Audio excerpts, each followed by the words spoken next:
नमस्कार मित्रांनो, तुम्ही पाहत आहात नामदेव यस नगरे हा चॅनल। आजची बातमी महाराष्ट्रातील लाखो महिलांसाठी अत्यंत महत्त्वाची आहे।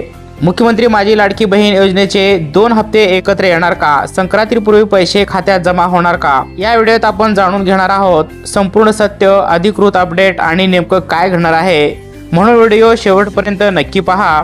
मित्रांनो, मुख्यमंत्री माझी लाडकी बहीण योजना ही राज्य सरकारची महत्त्वाकांक्षी योजना आहे। या योजनेअंतर्गत पात्र महिलांच्या खात्यामध्ये दरमहा आर्थिक मदत थेट डीबीटी पद्धतीने जमा केली जाते। आतापर्यंत अनेक महिलांना हप्त्यांचा लाभ मिळालेला आहे। आता सर्वात मोठा प्रश्न हा आहे, 2 हप्ते एकत्र खात्यात येणार का? तर सध्या सोशल मीडियावर आणि काही बातम्यांमध्ये अशी चर्चा सुरू आहे। मागील हप्ता उशीर झाल्यामुळे पुढील हप्त्यासोबत 2 हप्ते एकत्र जमा होऊ शकतात। मात्र मित्रांनो, सरकारकडून याबाबत अजून अधिकृत घोषणा झालेली नाही, परंतु याबाबत अति तत्काळ एक शासनाकडून वित्त विभागाकडून जाहीर नोटीस देखील झालेली आहे। आपण ते पाहून घेऊया। तर या अति तात्काळ याच्यामध्ये पहा, विधानमंडळाच्या डिसेंबर 2025च्या अधिवेशनात सादर केलेल्या सन 2025 ते 2026 चे खर्चाचे पूरक विवरण हे या वर्षाचे खर्चाचे पूरक विवरण दिनांक 8 डिसेंबर 2025 रोजी विधानमंडळात सादर करण्यात आले। सदर पूरक खर्चास आता विधानसभेने मान्यता दिलेली आहे। तर मित्रांनो, 26 डिसेंबर 2025 यामध्ये प्रसिद्धी करण्यात आलेली होती। 11 नोव्हेंबरचे राहिलेले मुख्यमंत्री माझी लाडकी बहीण योजनेचे हप्ते वितरित केले गेले होते। तर डिसेंबर आणि जानेवारी असे 2 महिन्याचे हप्ते आता मकर संक्रांतीपूर्वी लाडक्या बहिणींच्या खात्यामध्ये जमा करण्यासाठी शासनाकडून अशी अपडेट देखील लवकरच येईल। त्याबाबत जी आर तसा आला तर या चॅनलवरती आपणास देण्यात येईल। मात्र मित्रांनो, सरकारकडून मागील वेळेसही काही लाभार्थ्यांना एकत्रित रक्कम जमा झाल्याचे उदाहरण आहे, म्हणून संभाव्यता नाकारता येणार नाही।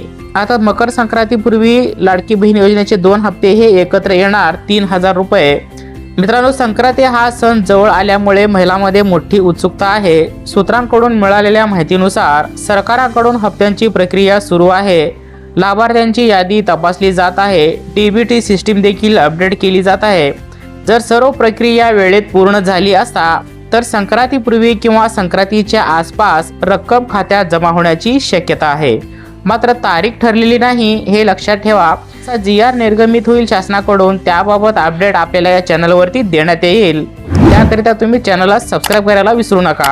कोणत्या महिलांचे हप्ते अडकून राहणार आहेत तर याच्यामध्ये आधार बँक लिंक नसणे, चुकीचा बँक अकाउंट नंबर देणे किंवा KYC अपूर्ण असणे, अर्जात त्रुटी असणे यासारख्या कारणामुळे या महिलांचे हप्ते अडकून राहू शकतात। त्यासाठी सर्व महिलांनी KYC ची प्रक्रिया ही पूर्ण केलेली असणे गरजेचे आहे। त्यामुळे तुमची माहिती आताच तपासून घ्या। पैसे आले का नाही हे तपासण्यासाठी बहिणींनो, बँकेचा SMS तपासा, पासबुक एंट्री करून घ्या किंवा बँक ॲप याच्याद्वारे देखील तुम्ही चेक करून घेऊ शकता। तसेच डीबीटी स्टेटस देखील चेक करून घ्या। यापैकी कोणताही पर्याय तुम्ही वापरून तुमचे हप्ते आले किंवा नाही हे तुम्ही चेक करू शकता। तर लाडक्या बहिणींनो, 2 हप्ते एकत्र येणार याबाबत चर्चा आहे। संक्रांतीपूर्वी पैसे येण्याची शक्यता आहे, पण अधिकृत GR किंवा तारीख येईपर्यंत अफवांवर तुम्ही विश्वास ठेवू नका। आम्ही तुमच्यासाठी प्रत्येक अधिकृत अपडेट या चॅनलवरती घेऊन येत असतो। जर महिलांनो तुम्हाला हा व्हिडिओ उपयोग वाटला असेल तर लाईक करा, तसेच शेअर देखील करा तुमच्या लाडक्या बहिणींना। आतापर्यंत चॅनलला सबस्क्राईब केला नसेल तर सबस्क्राईब करून बेल आयकन देखील बटनाला दाबा, कारण अशा सरकारी योजनांच्या खऱ्या आणि अचूक अपडेटसाठी तुमचा विश्वासू चॅनल आहे नामदेव यस नगरे। धन्यवाद। भेटूया पुन्हा नवीन अशाच महत्त्वपूर्ण एखाद्या व्हिडिओमध्ये।